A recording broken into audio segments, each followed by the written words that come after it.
সকলকে কাঁধে কাঁধ মিলিয়ে ঐক্যবদ্ধভাবে আমার এই জেলাটাকে, আমার এই অঞ্চলটাকে গঠন করব।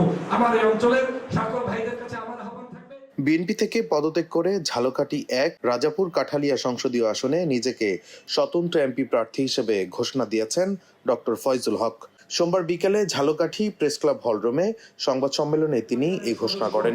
অতএব তাদের কাছে যেমন ছিলাম নীতির কারণে, আদর্শের কারণে, আজ আমি স্বাধীন পেশায় যুক্ত হতে চাই, সে কারণে স্বতন্ত্র হচ্ছি। এর মানে এই নয় যে আমি তাদের কারো শত্রু।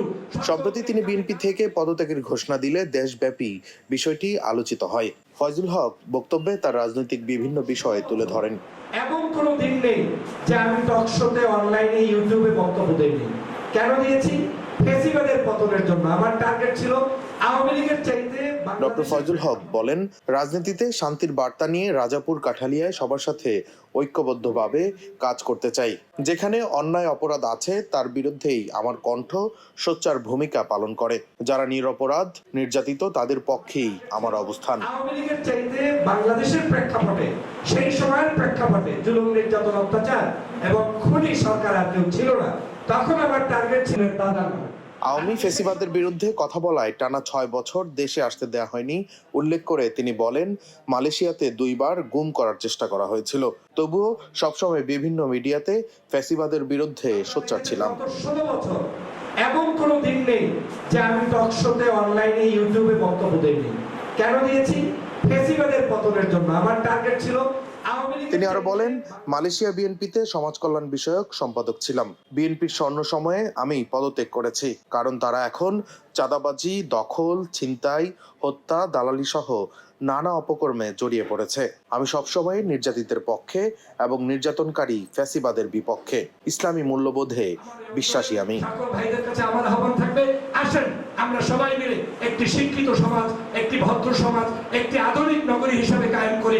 আমার অঞ্চলের যুবক তরুণদেরকে। তার সংসদীয় আসন রাজাপুর কাঠালিয়ায় যে জোয়ার শুরু হয়েছে তাতে সাবেক এমপি, মন্ত্রী যারা প্রতিদ্বন্দ্বিতায় আসুক তাদের সাথে নির্বাচন জমবে মন্তব্য করে তিনি বলেন, সবার থেকে অন্তত ৬০ থেকে ৭০ হাজার ভোট বেশি পেয়ে নির্বাচিত হব।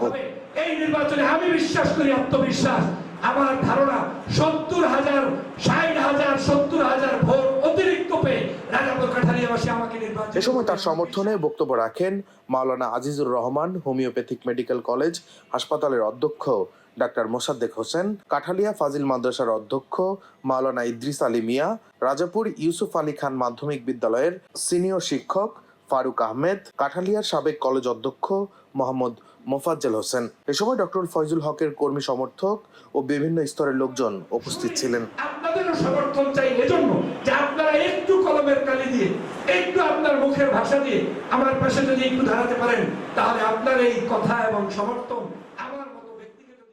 ডেস্ক রিপোর্ট, দৈনিক ডেস্টিনি। যারা ধর্মগুরু যে অবস্থা থেকে বলেন, এরকম কিছু ক্রাইটেরিয়া মেনটেন করে বাংলাদেশের মুসলিম মানুষের পক্ষে কথা বলতে পারবো, তাতে হয়তো আমার একটু সময় লাগবে।